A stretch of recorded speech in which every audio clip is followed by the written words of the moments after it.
Alexa Brancini was just 10 days into her freshman year at Boston University. One night she was having trouble sleeping in her dorm, so she went to the bathroom for a drink of water.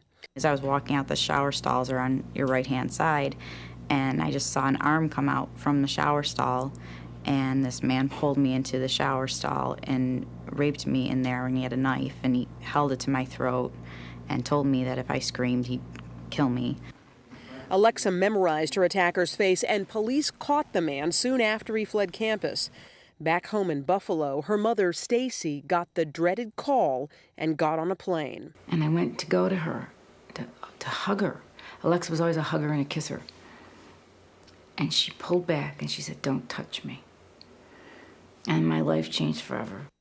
As Alexa struggled to recover, she also prepared to testify against her attacker, flying back and forth to Boston with her parents. As soon as the plane would touch down, she'd start to cry and panic, and she'd lost a tremendous amount of weight. But once she took the stand, Alexa's testimony was so compelling, her attacker was sentenced to more than 40 years in prison. The conviction could have marked a close to that dark chapter in Alexa's life. Instead, it opened a new one. She began to wonder, what if her parents hadn't been able to afford flights, hotel, and time off work to be with her? To have them there to support me was the most important thing, because if they weren't there, I never would have went through with it. So the foundation, It Happened to Alexa, was born.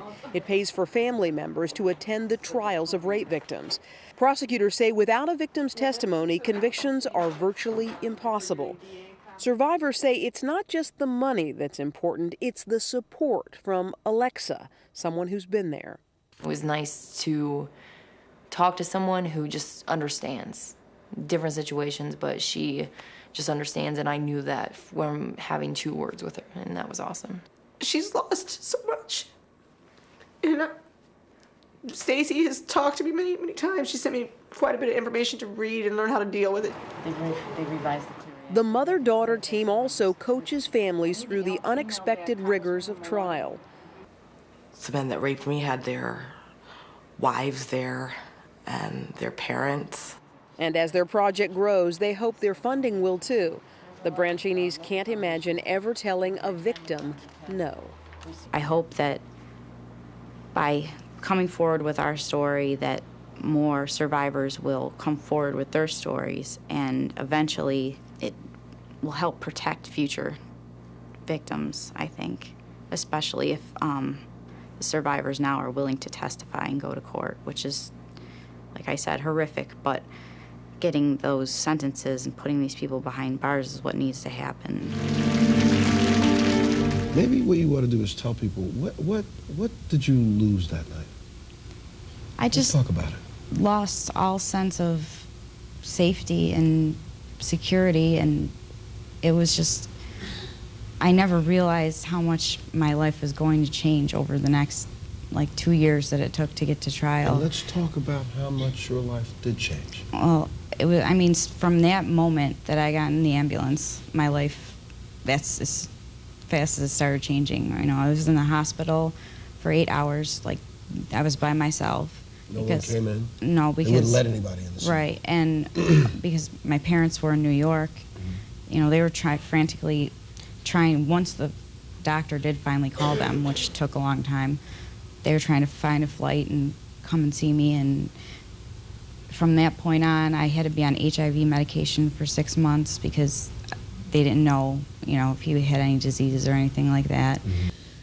Your parents really helped you get through this, did they not? Yeah, my parents were amazing. They never, first of all, from the get-go, they never doubted it, questioned me, anything like that. They were completely supportive of me and did everything in their power to make it easier on me.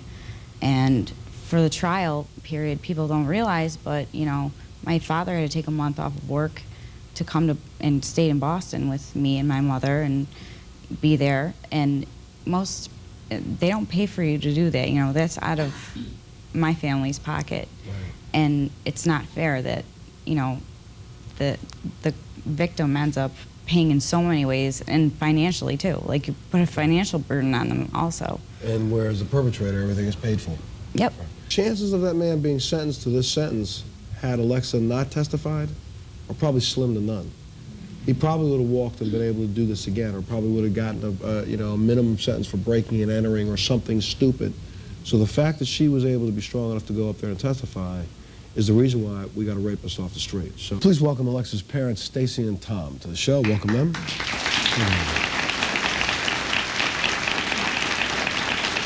What has this whole ordeal been like for your family? Stacy, let me start with you. What has this whole ordeal been like for your family? This ordeal changed the whole dynamic of our family. Alexa tries very hard to be brave and protect all of us, when she really should concentrate more on taking care of herself. And at the same time that you're dealing internally with the family, Tom, you're meeting resistance after resistance and roadblock and all kinds of impediments from the system, were you not? Yeah, the legal system, I learned more about it than I cared to know, didn't think I'd have to know.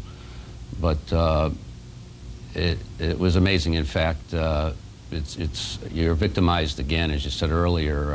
It's hard enough to see a child go through what Alexa went through. But then when she has the courage to come forward and the bravery to testify in the courtroom, the system makes it so difficult for these victims to come forward and testify. I should say that at least something wonderful has come out of this, and that is your family has established a foundation. Why don't you explain this a little bit? Well, we realized how difficult it was for Alexa to go through this process and how difficult it would have been for her to go with this alone. The fact that she had her mother and father and family there, friends, to support her, gave her, I think, some encouragement to endure this system that we're in. Many victims don't get that opportunity, and I think that's one reason why they don't come forward. So what I tried to do is, and my wife did, we co-founded It Happened to Alexa Foundation. The purpose is to provide support of family members, to pay for them to attend the criminal trial if their family member, a daughter, or a granddaughter, or a spouse, anyone, is going to testify against a perpetrator. And we've had phenomenal success. People are rallying around the fund. You already had one fundraiser that I'm going to announce has raised over $107,000? Yeah, our first fundraiser, we raised $110,000, which is amazing. Well, I'm going to tell you, it's phenomenal.